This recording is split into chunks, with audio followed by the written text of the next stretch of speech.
रहीम अस्सलाम वालेकुम। Welcome to world of education. और आज की इस वीडियो के अंदर हम लोग जो है वो CS302 मिड टर्म प्रिपरेशन करेंगे।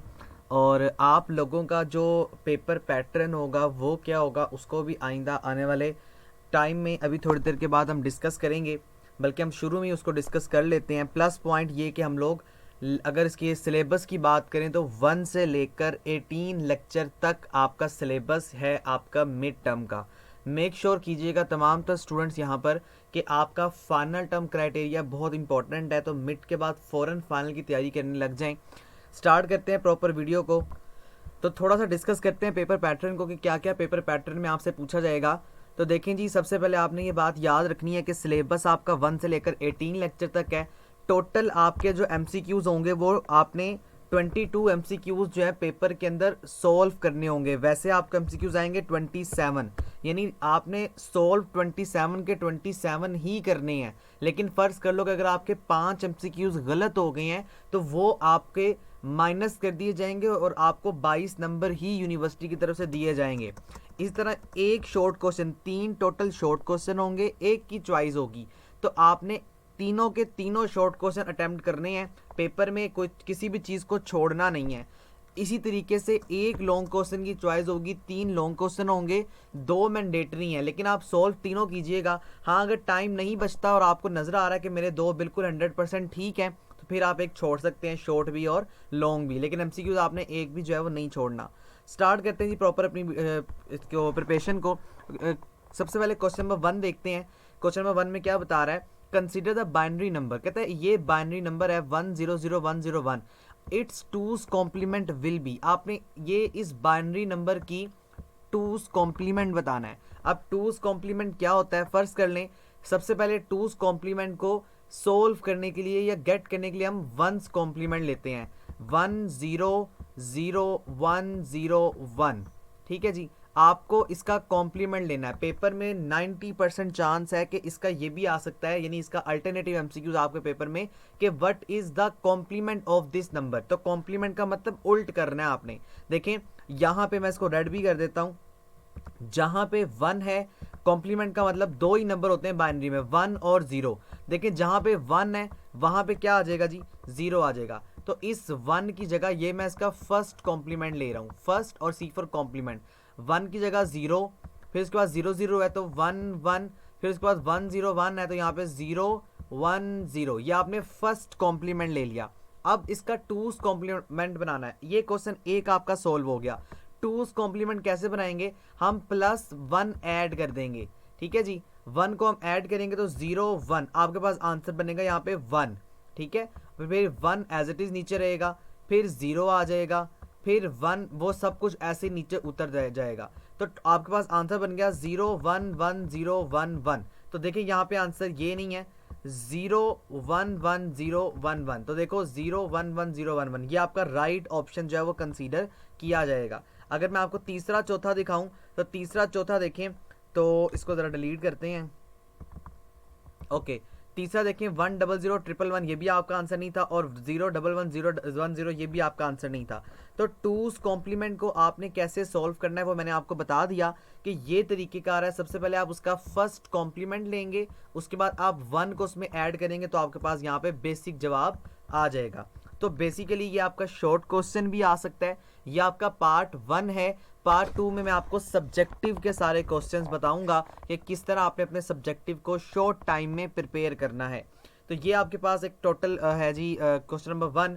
क्वेश्चन 2 की तरफ अगर हम मूव करें तो क्वेश्चन 2 में देखें द वैल्यूज डेट एक्सीड, ऐसी वैल्यूज जो एक्सीड करती हैं स्पेसिफाइड रेंज से can not be correctly represented and are considered as overflow. ये बहुत इंपॉर्टेंट कॉन्सेप्ट है। नेक्स्ट सेमेस्टर में आप जाके इसको डिटेल कॉन्सेप्ट पढ़ेंगे जब आप असेंबली लैंग्वेज को पढ़ रहे होंगे।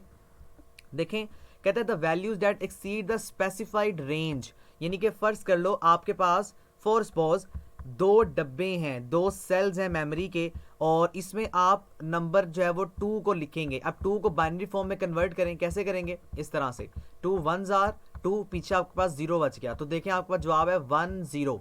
लेकिन मैंने आपसे कहा कि 3 को यानी कंप्यूटर में स्टोर करो, इसको जो होगा वो 1 1 होगा, लेकिन 3 बिट में करना है तो पीछे 0 आ गया। ठीक है, तो अब यहाँ पे देखो 3 नंबर हैं आपके पास, लेकिन आपके कंप्यूटर में 2 नंबर स्टोर करने की कैपेबिलिटी थी या कैपेसिटी थी। तो इसका मतलब है अब ये जो नंबर है ये ओवरफ्लो का मतलब है कि ये ज़्यादा नंबर हो गया, तो ओवरफ्लो इसका राइट ऑप्शन जो है वो कंसीडर किया जाएगा। ठीक है, नेक्स्ट क्वेश्चन, क्वेश्चन नंबर 3 पे मूव करते हैं। ओके जी, डिमॉर्गन्स लॉ के थ्योरम, और ये बहुत इंपॉर्टेंट है आपके शॉर्ट क्वेश्चन के बारे से भी, सब्जेक्टिव में भी हम इसको डिस्कस करेंगे।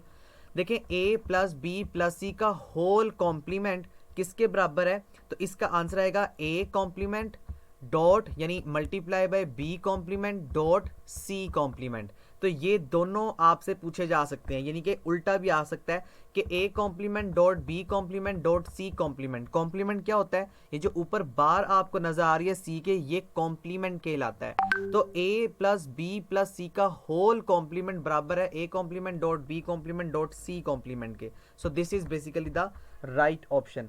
ठीक है, आप इसको यहाँ पे देख भी सकते हैं, इसने भी अप्लाई किया होगा। देखें a dot B dot C और अलग अलग इनके ऊपर बार्स आ रही हैं।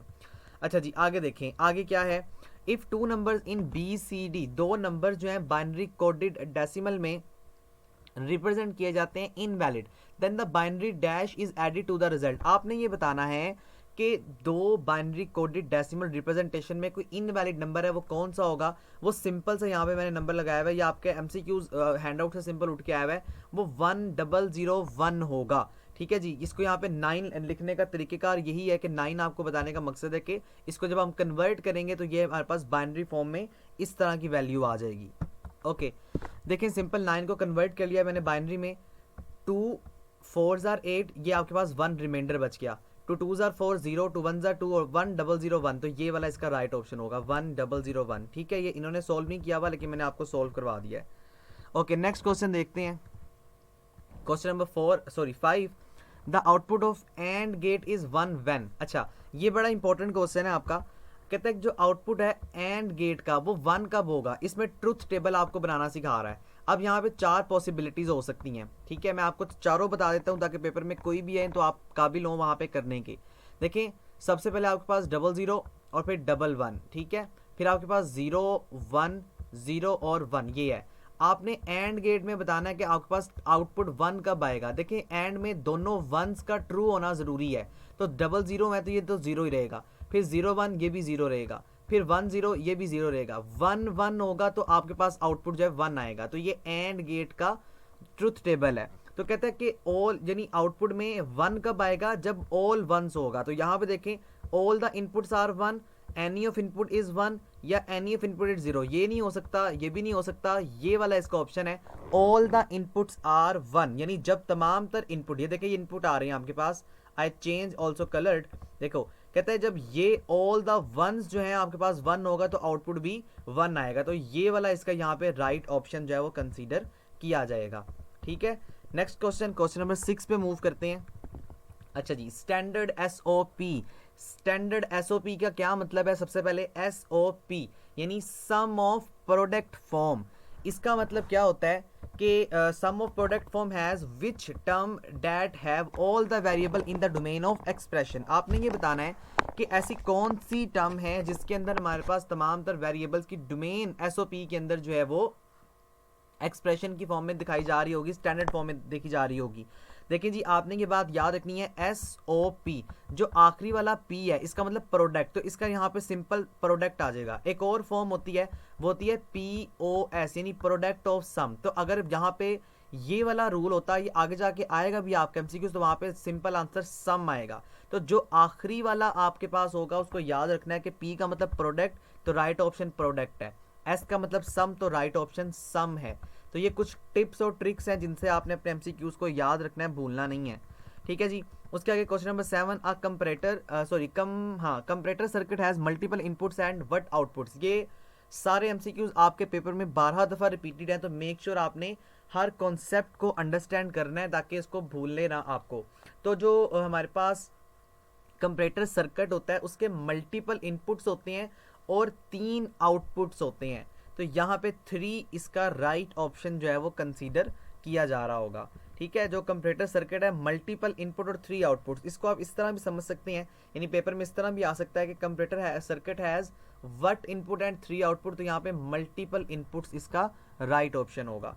ठीक है, उसके आगे question number 8, an alternative method of implementing comparators which allow the comparators या comparator to be easily cascaded without the need for extra logic gate is. ये सिंपल एक लाइन है जो कि आपके हैंडआउट से उठ के आ रही है। Using iterative circuit based comparators, यानी इनका काम ये होता है कि ये इजीली कास्केड करते हैं, आपको नीड जो होती है एक्स्ट्रा लॉजिक गेट्स की उस टाइम पे। तो सिंपल ये लाइन है, ये थोड़ा सा रट्टा लगाने वाला काम है, इसमें समझाने वाला कोई काम नहीं है। तो सेकंड ऑप्शन यहाँ पे इसका राइट कंसीडर किया जा रहा होगा। नेक्स्ट क्वेश्चन देखें। ओके जी, यहाँ पे भी मैंने कुछ समझाने की कोशिश की हुई है आपको, मैं कोशिश करूंगा मैं आपको यहाँ पे दोबारा समझा दूं। यहाँ पे कहते हैं एक्टिव हाई और active low input 3 to 8 decoder as follow. अच्छा, यहाँ पे ये बात याद रखनी है। इसी तरह भी आ सकता है कि यानी ये वाला ऑप्शन इसका राइट है, ये आगे दिया गया होगा। और ये जो 3 to 8 डिकोडर है ना, ये बहुत दफ़ा पेपर में इस तरह भी क्वेश्चन आया हुआ है। तो आपने दोनों नज़रिए से दोनों इसको जो है वो क्वेश्चन को देखना है। तो एक्टिव हाई और active low input 3 to 8 decoder में क्या काम करते हैं। अब देखो यहाँ पे 1 एक्टिव हाई है और रिमेनिंग 2 आर एक्टिव लो हैं। ठीक है, 3 to 8 डिकोडर में जब इस तरह की सिचुएशन होगी तो यहाँ पर एक आपके पास हाई एक्टिव हाई होगा और तमाम तर बाकी एक्टिव लो जो है वो इनपुट्स कंसीडर किए जा रहे होंगे। तो इसका जो राइट ऑप्शन है वो ये पहला वाला बनेगा। इसको मैं रेस भी कर देता हूँ। This one active high and the remaining 2 are active low inputs. ठीक है, क्योंकि हम यहाँ पे इनपुट की बात कर रहे हैं। नेक्स्ट क्वेश्चन देखते हैं। OLMC कंसिस्ट ऑफ, OLMC किसके ऊपर कंसिस्ट करता है जी? फ्लिप फ्लॉप के ऊपर कंसिस्ट करता है। सिंपल सा क्वेश्चन है। OLMC कंसिस्टेंट होता है फ्लिप फ्लॉप के ऊपर, तो यहाँ पे फ्लिप फ्लॉप इसका राइट ऑप्शन जो है वो कंसिडर किया जाएगा। यहां से आप इसको ये भी देख सकते हैं कि OLMC stand for output logic macro cells. ठीक है, ये आपके फाइनल टर्म में भी आएगा क्योंकि ये सिलेबस आपके फाइनल टर्म में भी शामिल होगा, इसका सक्सेसर 21 पार्ट में भी है। तो ये लेक्चर आपका वहां से भी आ सकता है फाइनल में, तो मेक श्योर आपने इसको फाइनल के हवाले से भी याद करना है। नेक्स्ट क्वेश्चन है जनाब, the quad multiplexer has dash inputs. अच्छा जी, जो क्वाड मल्टीप्लेक्सर्स होते हैं ना, उनके 16 इनपुट्स होते हैं। ये आपने 16 इनपुट्स कैसे होते हैं ये मैं आपको बता देता हूँ। क्वाड का मतलब होता है 4, वैसे इसके टोटल 4 इनपुट्स होते हैं, लेकिन हर एक इनपुट के आगे फर्दर 4 इनपुट्स होते हैं। तो 4 को जब आप मल्टीप्लाई करेंगे 4 के साथ तो वो 16 आंसर निकल आएगा।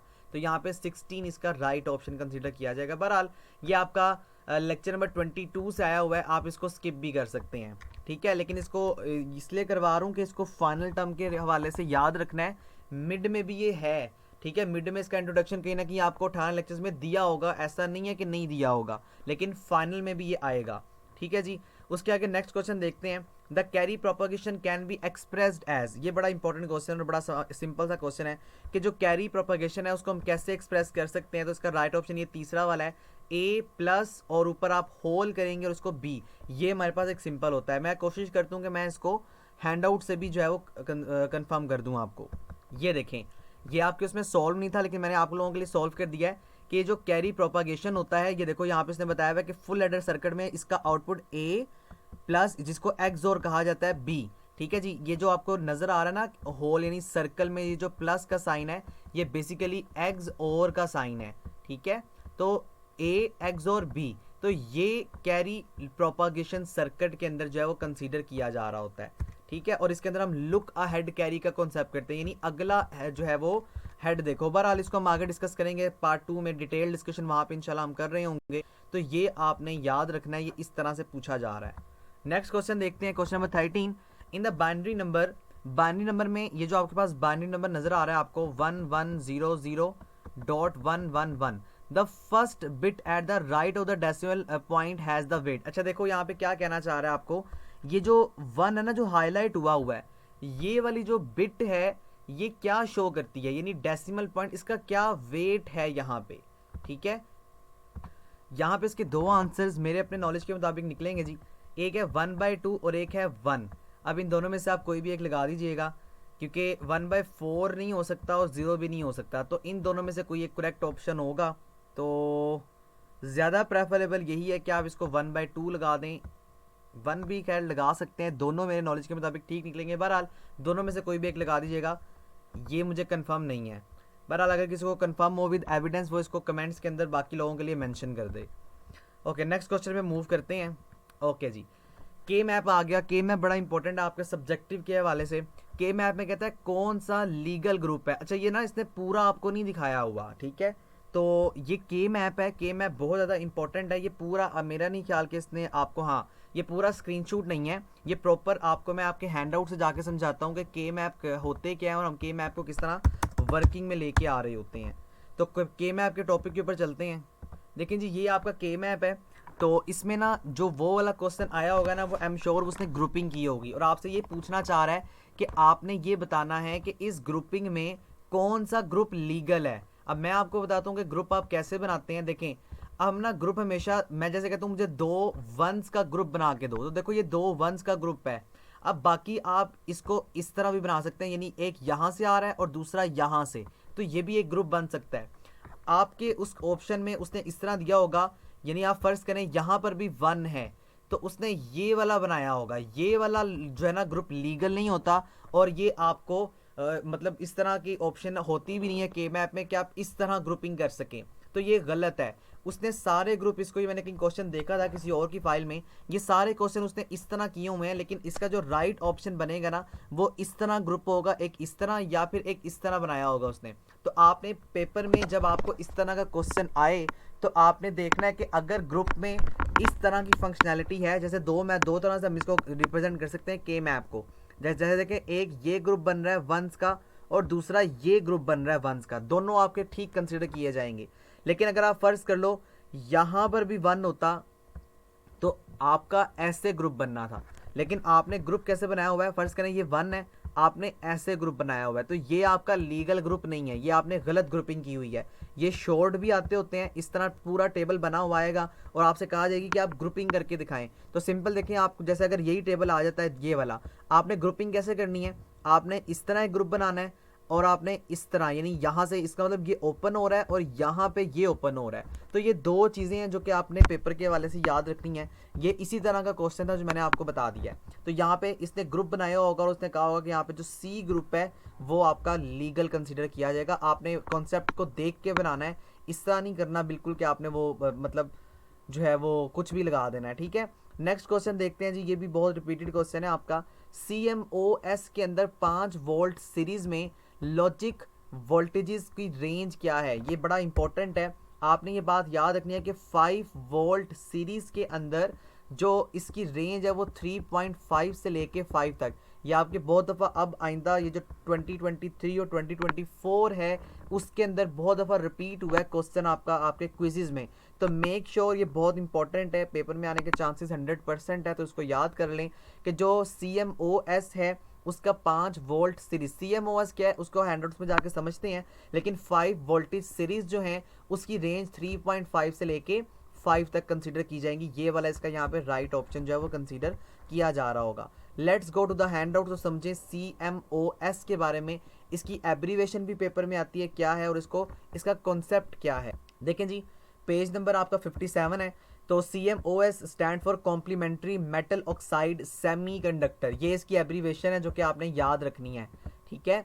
CMOS यानी कॉम्प्लीमेंट्री मेटल ऑक्साइड सेमीकंडक्टर, और ये पेपर में आ सकता है। दूसरा यहाँ पे मोस्ट इंपॉर्टेंट है जी, IC stand for that is integrated circuits, ये भी पेपर में आ सकता है। अब ये इसकी रेंज भी यहाँ पे इन्होंने कहीं बताई होगी, अब वो मैंने आपको वैसे भी बता दी है, लेकिन इसकी रेंज भी जब आप इसको पढ़ रहे होंगे तो आपने याद रखनी है। सबसे इम्पोर्टेंट इस पूरे जो है ना पेज में वो ये वाले भी हैं, ये थोड़े से ट्रिकी तो हैं, लेकिन इसको रट्टा लगा लीजिएगा पेपर में जाने से पहले। ये भी पेपर में बहुत दफ़ा MCQs आ रहे होते हैं, जब आप आगे आएंगे तो मैं आपको आगे इसी फाइल में करवाऊंगा भी। तो यहाँ पे इसकी रेंज 3.5 से लेके 5 तक है, मेक श्योर इस MCQs को याद कर लें। उसके आगे जनाब इंपॉर्टेंट क्वेश्चन आपका दूसरा, PAL स्टैंड फॉर प्रोग्रामेबल अरे लॉजिक हैज़ वट इनपुट्स, यानी कितने इनपुट्स हैं और कितने आउटपुट्स हैं। तो इसको आपने याद रखना है कि प्रोग्रामेबल अरे लॉजिक यानी पाल के मल्टीपल इनपुट्स होते हैं और मल्टीपल आउटपुट्स होते हैं, ठीक है। ये भी बड़ा इंपॉर्टेंट है, और मुझे याद है जब मेरा अपना सब्जेक्ट था तब ये पेपर में आया हुआ था, मल्टीपल इनपुट्स और मल्टीपल आउटपुट्स, तो दोनों में MM यानी मल्टीपल इनपुट और मल्टीपल आउटपुट इसका राइट ऑप्शन होगा। नेक्स्ट क्वेश्चन देखें तो ABEL ये एडवांस बुलियन अलजेब्रिक लैंग्वेज है जी। इसमें क्या होता है, ये आपको वैसे तो ये 19 लेक्चर के बाद आ रही है, बट मेक श्योर मैं आपको कॉन्सेप्ट कवर करवा देता हूँ फॉर द फाइनल टर्म, और सम टाइम ये आपको पिछले उसमें बताई भी होगी आपके मिड टर्म के लेक्चर में, तो पेपर में मिड टर्म में आ सकती है। क्या है जी इसमें, ए प्लस बी, हम प्लस क्यों शो करते हैं, प्लस का मतलब होता है एंड गेट, ठीक है, और एंड गेट को हम लोग सॉरी प्लस का मतलब होता है और गेट, रियली अपोलोजाइज, प्लस हम कहते हैं और को, और जो एंड होता है उसको हम डॉट के साथ रिप्रेजेंट करते हैं, ठीक है। तो ये दो बातें भी पेपर के लिए आज से याद रखिएगा, पेपर में ये मस्ट पूछी जाएंगी। तो इस प्लस को एडवांस बुलियन लैंग्वेज के अंदर हम लोग जो है वो ABEL stand for advance Boolean expression language, इसको हम हैशटैग के साथ डिक्लेयर करते हैं, ठीक है। तो यहाँ पे इसका ये वाला राइट ऑप्शन बनेगा। और अगर एंड आपसे पूछ ले तो एंड साइन को हम लोग इस तरह के एंड वाले के साथ रिप्लेस कर देते हैं। तो ये दो ऑप्शंस हैं जो कि पेपर के लिए आज से बहुत ज़्यादा इंपॉर्टेंट है। नेक्स्ट क्वेश्चन देखें तो सिंपल है जनाब, इसमें भी क्या है, इसमें आपने कैरी आउट एक्सप्रेशन बताना है सम का, क्या हो रहा है एक्सोर ऑपरेशन के साथ, ए एक्सोर बी और एक्सोर, ये जो आपको सर्कल में प्लस नजर आता है ये वाला साइन बेसिकली एक्सोर का होता है। ये वाले साइन में कहता है कैरी आउट करना है आपने, तो ये कौन सा कैरी आउट है, तो देखो C A XOR B plus A B, ये फुल एडर है, फुल एडर और हाफ एडर, ये दो कॉन्सेप्ट है जो मैं आपको डिटेल्ड पार्ट 2 में समझा रहा हूँ। बहरहाल देखें यहाँ पे ये सिंपल एक जो है वो मैथमेटिकल एक्सप्रेशन है जो कि फुल एडर का है, तो ये आपने याद रखना है क्योंकि ये रट्टा लगाने वाला काम है, थोड़ा सा इसमें कोई कॉन्सेप्ट नहीं है सच। उसके आगे अच्छा जी, ट्रुथ टेबल और स्टैंडर्ड SOP फॉर्म है, इसमें आपने बताना है कि इसका राइट ऑप्शन क्या होगा। देखें यहाँ पे इनपुट आ रहा है 000, बी है जी आपके पास, यानी यहाँ पे ये इनपुट्स हैं ABC और ये आपके पास आउटपुट बन रहा है। आपने ये बताना है कि SOP यानी सम ऑफ प्रोडक्ट फॉर्म है ये, तो इसमें सबसे पहले आपने प्रोडक्ट करना है और फिर अपने आंसर को सम करना है, ये पूरा एक तरीके का आ रहा है। देखो यहाँ पे A आ रहा है, B आ रहा है, C कॉम्प्लीमेंट, अब C का यहाँ पे क्या है, तो ये सिंपल एक पूरा तरीकेकार बनेगा जो कि हम पार्ट 2 में समझेंगे जब मैं आपको SOP और POS के मेनली कॉन्सेप्ट को बता रहा हूँ कि आपने इसको कैसे सॉल्व करना है अगर ये क्वेश्चन आया तो ये सिंपल अब आपने देख लेना है, ट्रुथ टेबल की मदद से ये वाला इसका राइट ऑप्शन बन रहा होगा, A B C complement plus A B complement और C complement plus A complement B complement और सी, इसको आप याद कर लीजिएगा। ये पूरा एक प्रोसेस है, पूरा एक प्रोसीजर है जो कि काफ़ी लेंथी है, वो हम नेक्स्ट पार्ट में इंशाल्लाह ताला देखेंगे अगर कोई क्वेश्चन इस कैटेगरी का सब्जेक्टिव पेपर में आया होगा। अच्छा जी, उसके आगे ये प्रैक्टिकल वालों के लिए बहुत ज़रूरी है। अगर आपका पेपर प्रैक्टिकल का, चूँकि आपका मिड टर्म में प्रैक्टिकल नहीं होगा, आपका फाइनल टर्म का प्रैक्टिकल होगा, आपने फाइनल टर्म में भी मेरी इसी वीडियो को देखना है अपनी प्रिपरेशन के लिए, चूँकि उस टाइम भी आपका सिलेबस जो होगा वो 1 से लेके 45 तक होगा। तो यही सारे क्वेश्चन आपके फाइनल टर्म में आएंगे जब आपका प्रैक्टिकल का पेपर होगा। तो थ्योरी में बस आप दे चुके होंगे एक ही दफ़ा, तो वहाँ पे आपको दोबारा 1 से 18 लेक्चर को प्रिपेयर करने की ज़रूरत नहीं होगी। यहाँ पे देखें इसमें क्या है, इसमें ना इस तरह के सर्किट हैं जो कि काफ़ी पेपर में आते हैं आपके प्रैक्टिकल के।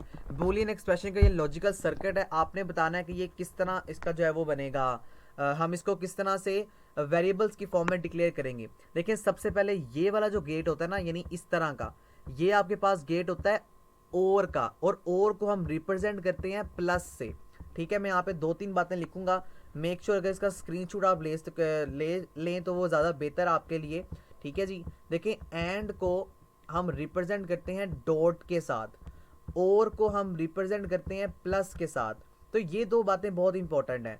देखो और इसका जो और का साइन होता है ना वो ये वाला होता है, मैं इसको लिख भी देता हूँ, उसका स्क्रीनशॉट ले लें अगर आप ये वीडियो यूट्यूब पे देख रहे हैं तो इस तरह ले लें, और साथ एंड का साइन होता है इस तरह से, इसको हम एंड कहते हैं, और एंड को रिप्रेजेंट करते हैं हम लोग डॉट से, यानी ये और है और ये एंड है। अब देखो कैसे काम करना है आपने, ये और आ रहा है तो और को आपने प्लस के साथ शो करना है, तो देखिए ए प्लस बी ये वाला ऑप्शन आ गया। फिर यहां से सर्किट आगे जाता है जी एंड के पास, अब इसका मतलब है कि डॉट ऑपरेटर यूज हो जाएगा, ए प्लस बी, और ये देखो सी के साथ एंड आ गया। फिर देखो डी भी एंड में जा रहा है तो डी के साथ एंड आ गया, फिर ई भी जा रहा है तो ई के साथ भी एंड आ गया। यहाँ पे इसका जो राइट ऑप्शन बनेगा वो ये ब्रैकेट के साथ क्यों बनेगा, क्योंकि देखो ए और बी पहले कनेक्टेड है इसके साथ और फिर आगे जाएगा। अगर ये इनके साथ कनेक्ट ना होता तो फिर हमने ये वाला ऑप्शन कंसीडर करना था, लेकिन ए और बी को हम पहले प्योरिटी दे रहे हैं कि भाई पहले ये और से गुजर कर एंड में आगे जा रहा होगा, तो ये वाला राइट ऑप्शन इसका कंसीडर जो है वो किया जाएगा। मेक श्योर इसका स्क्रीनशॉट ले लें, मैं इसको बैक करने लगा हूँ। राइट। अब यहाँ पे देखें इसका जो तीसरा ऑप्शन है a plus B plus plus तो नहीं आएगा क्योंकि और नहीं है, तो ये भी गलत हो गया। चौथा देखो a प्लस बी, उसने आगे सी डी प्लस ई कर दिया, तो ये भी आपका ऑप्शन गलत कंसीडर किया जाएगा। तो ये वाला आपके पास राइट ऑप्शन जो है वो आ जाएगा। ठीक है जी। इसी तरह के सर्किट आएंगे पेपर में, मैंने आपको होल कॉन्सेप्ट समझा दिया। ये देखो आगे उसने फर्दर वही क्वेश्चन रिपीट किया हुआ है आपका। यहाँ तक आपका ये एक पेपर था जो मैंने आपको कंप्लीट सॉल्व करवा दिया। नेक्स्ट पेपर के ऊपर चलते हैं। ओके जी, सेकंड पेपर के ऊपर चलते हैं। क्वेश्चन नंबर 1 देखते हैं, the range of excess 8 bit code. ये भी आपका मिड टर्म का बहुत ज़्यादा मोस्ट रिपीटेड और मोस्ट इंपॉर्टेंट क्वेश्चन है। आपने एक्सेस करना है 8 कोड को, उसकी रेंज क्या होगी?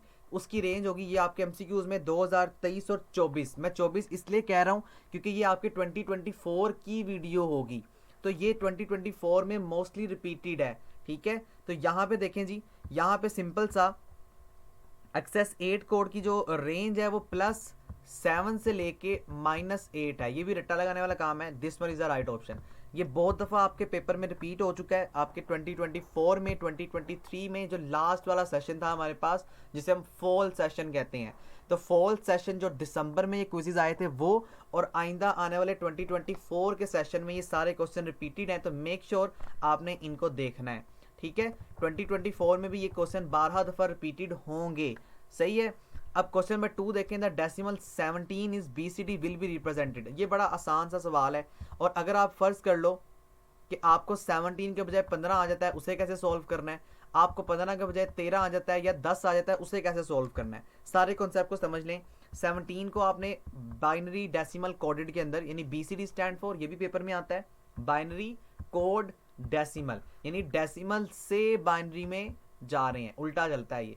देखो यहाँ पे 17 है, कन्वर्ट कर लो इसको, 2 3 सॉरी 2 का टेबल पढ़ेंगे 17 से छोटा है, जिसको हम जूनियर क्लास में LCM मेथड कहते हैं। तो देखें हम करते हैं 2 8 16 और 1 आपका यहाँ पे बच गया, फिर 2 4 8 और आपका यहाँ पे 0 बच गया।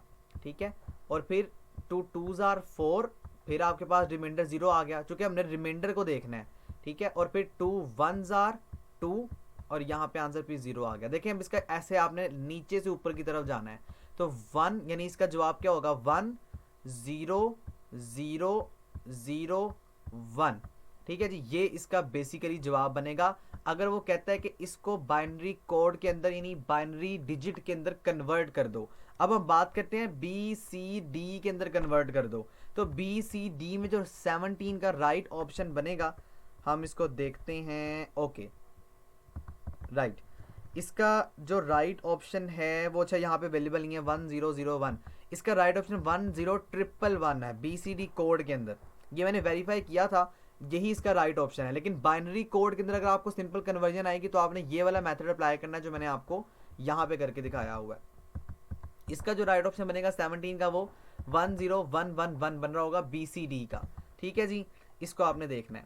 क्वेश्चन नंबर 3 यानी next question, 4 output of 2 4 input multiplexer. देखिए यहाँ पे क्या कह रहा है, कह रहा है कि 4 बिट यानी 4 इनपुट्स हैं और 4 ही आउटपुट हैं, और वो कनेक्ट होते हैं 16 बिट इनपुट के साथ। पिछले पेपर में या पिछले जो मैंने अभी आपको वीडियो में थोड़ी देर पहले बताया, वो ये आया हुआ था क्वेश्चन कि 4 इनपुट्स को मैंने आपको बताया कि मल्टीप्लाई करना है 4 के साथ, तो टोटल क्या बनेंगे 16। जो मैंने आपको ये बताया था कि आप छोड़ भी सकते हैं क्योंकि वो आपका 22 लेक्चर से आया हुआ है, तो ये भी वहीं से आया हुआ है, इसको भी देख लें। लेकिन ये प्रैक्टिकल वालों के लिए 12 दफ़ा कह रहा हूँ कि ये वीडियो प्रैक्टिकल वालों के लिए इंपॉर्टेंट होगी। जब आपका फाइनल टर्म आएगा तो आपने ये सारे क्वेश्चन वहाँ पे स्किप नहीं करने। कॉन्सेप्ट इसलिए करवा रहा हूँ ताकि आपको आइंदा आने वाले प्रैक्टिकल पेपर में फ़ायदा हो जाए। तो देखो यहाँ पे 16 बिट इनपुट है जो कि कनेक्ट होता है 4 बिट आउटपुट के साथ।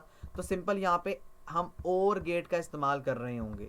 ठीक है, यानी कि हम 16 बिट इनपुट में और 16 बिट आउटपुट में कौन सा गेट इस्तेमाल करते हैं, ये रट्टा लगाने वाला काम है, ये और बिट को इस्तेमाल करते हैं, और को हम शो करते हैं प्लस साइन के साथ। Next question, standard interface for programming in system PLD consist of 4 wires. ये भी बड़ा आसान सा काम है और याद करने वाला काम है कि जो स्टैंडर्ड इंटरफेस है PLD का, प्रोग्रामेबल लॉजिक डिज़ाइन का, प्रोग्रामेबल लॉजिक सर्किट का, वो 4 वायर्स के ऊपर यानी 4 वायर्स के ऊपर कंसिस्टेंट होता है। तो 4 वायर्स इसका राइट ऑप्शन जो है वो कंसीडर किया जाएगा।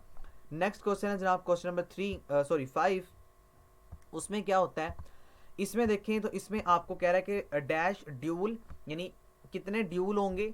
4 input multiplexer can be connected from a 16 bit multiplexer. ये देखो एक ही क्वेश्चन है लेकिन इसने पूछा मल्टीपल तरीकों से हुआ है।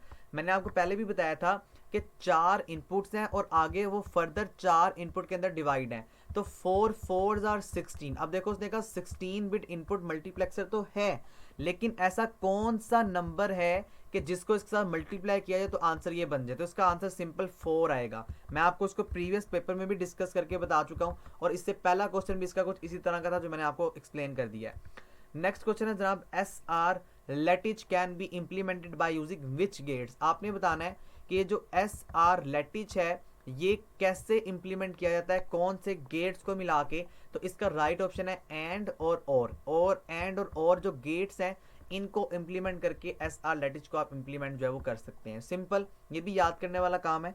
एस एंड और इसका राइट ऑप्शन यहाँ पे आ जाएगा। नेक्स्ट क्वेश्चन देखते हैं जी। Okay, product term in zero. Product term जो है जीरो में व्हेन कब होगी? जब all the values are zero, यानी तमाम जब लिटरल्स जो है वो जीरो हो जाएंगे, क्योंकि जीरो है ना प्रोडक्ट टर्म में। आपको पता है anything multiplied with zero answer क्या आएगा उसका? जीरो ही आएगा। तो यहाँ पे इसका जो राइट ऑप्शन बनेगा वो ये वाला होगा, any of the literal is zero. उसके आगे question number 8, what will be the output of 3 input NAND gate for the input value. देखो यहाँ पे ना आपको क्या बता रहा है, आपने ना एन एंड गेट की बात करनी है। हम इसको थोड़ा सा लॉजिकल समझेंगे, ये वाला काम आपको समझाने वाला है, ठीक है। तो जो कॉन्सेप्ट समझाने वाला है वो मैं डिटेल इसलिए करवा रहा हूँ ताकि अगर वैल्यूज चेंज भी हो पेपर में, वैसे होती नहीं है, मोस्टली ऐसे ही पेपर में आता है जो आपको मैं क्वेश्चन बता रहा हूँ या शेयर कर रहा हूँ। तो अगर सम टाइम होता है तो आपको पता हो कि प्रैक्टिकल में स्पेशली कह रहा हूँ इसी तरह के क्वेश्चन आएंगे जब आपका फाइनल टर्म आएगा। तो फाइनल टर्म में भी आपने मिड टर्म की वीडियोस ही देखनी है, बेशक आपका किसी भी सब्जेक्ट का प्रैक्टिकल है, यही क्वेश्चन आपके प्रैक्टिकल में रिपीट होंगे। देखिए जी, आपको उसने वैल्यूज दे दी 1, दूसरी वैल्यू है 0, तीसरी वैल्यू है 1। आपने इसका आउटपुट बताना है। देखो आउटपुट आपने किसका बताना है? आपने आउटपुट बताना है जी एन एंड का। आपको पता है एंड में तमाम तर वैल्यूज 1 होना जरूरी है, ठीक है। देखिए यहाँ पे क्या हो रहा है, यहाँ पे अब आपको ये बताया जा रहा है कि हमारे पास क्या इनपुट होगा इस 3 यानी 1 0 1 का। देखो 1 0 1 ये आपके पास वैल्यूज हैं। अब नोट एंड की बात कर रहा है, नोट एंड।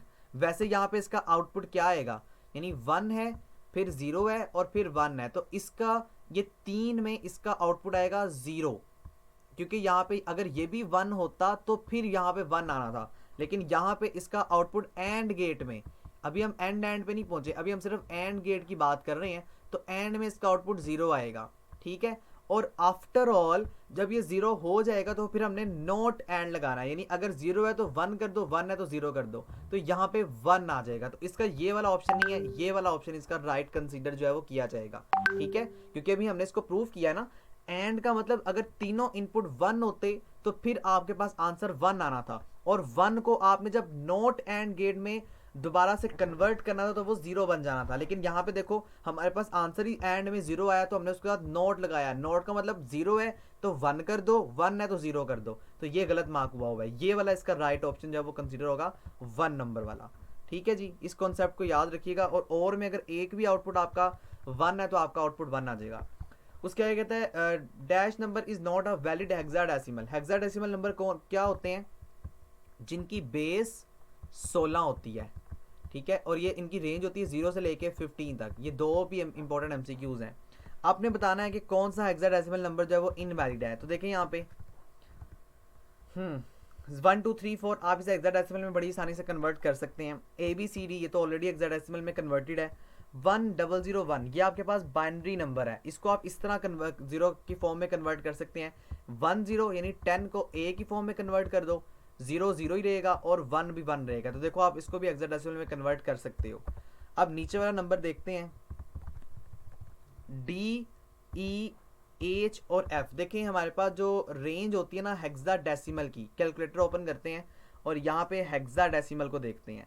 देखें हमारे पास जो मैक्सिमम रेंज है A B C D और E F तक है, H तक रेंज नहीं है, तो ये यहाँ पे गलत हो गया क्योंकि H नंबर इसने दे दिया। तो H तो हेक्साडेसिमल में नहीं आएगा ना। F अगर हमारे पास होता तो वो ठीक था, H ना होता तो फिर ये भी नंबर ठीक था, लेकिन एच आ गया तो एच हमारे पास कंसीडर हेक्साडेसिमल में नहीं होता, तो ये वैलिड नहीं है। तो ये वाला इसका राइट ऑप्शन जो है वो कंसीडर किया जा रहा होगा। Two's complement of any binary number, आपने बताना जो दो कॉम्प्लीमेंट है यानी टूज कॉम्प्लीमेंट है किसी भी बाइनरी नंबर में, उसे कैलकुलेट किया जाता है कैसे, हमने इसको पिछले पेपर में प्रैक्टिकल भी परफॉर्म किया है। हम ऐड करते हैं 1 को फर्स्ट कॉम्प्लीमेंट में, मैंने आपको उसको पिछले सबसे पहला शायद क्वेश्चन हमारा यही था, मैंने आपको उसमें डिटेल से ही करवा दिया था। तो देखो इसको थ्योरेटिकल फॉर्म में बता रहा है, तो ये इसका राइट ऑप्शन है। नेक्स्ट क्वेश्चन देखते हैं, ये क्वेश्चन आपका रिपीटेड है जी। BCD 7 segment decoder has, BCD 7 segment decoder में कितने इनपुट्स होते हैं और कितने आउटपुट होते हैं? तो इसमें 4 इनपुट्स हैं और 7 आउटपुट हैं। ये देखो 4 इनपुट और 7 आउटपुट, ये एज इट इज लाइन आपके हैंडआउट से रिपीटेड है और याद करने वाली है, इसको आपने याद करना है।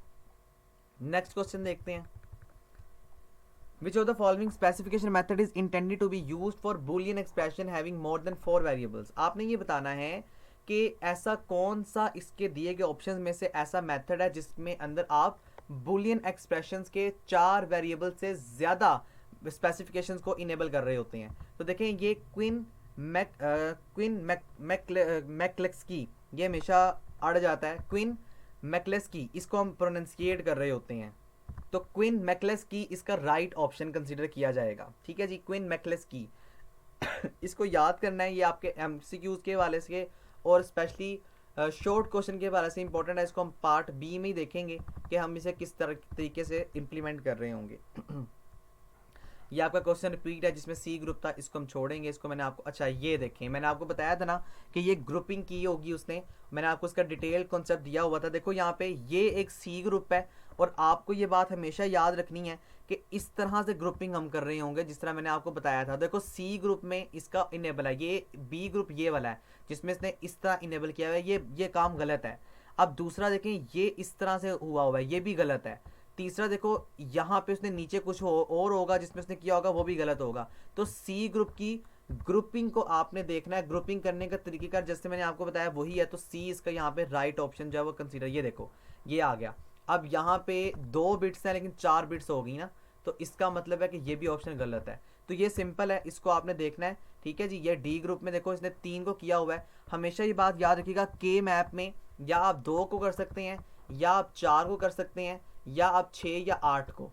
हमेशा 8 करते हैं, 6 को भी ज़्यादा प्रेफरेबल नहीं किया जा रहा होता। तो 2 4 8 इस तरह मामला चल रहे होते हैं। तो ये जो आपको 4 नज़र आ रहे हैं ना, ये वाले ये सी ग्रुप था और देखो ये जो 3 ग्रुप है ये डी ग्रुप है, तो ये गलत है। ये जो 4 नज़र आ रहा है जो ग्रुप है ये सी है, तो यहाँ पे राइट ऑप्शन आपके पास सी होगा, जो मैंने आपको पहले भी बता दिया था। नेक्स्ट क्वेश्चन देखें जी, What are the values of sum and carry out when two 4-bit binary numbers? आपको कहता है जी ये 4 बिट का बाइनरी नंबर है, कौन कौन सा? ये 1011 और 1111।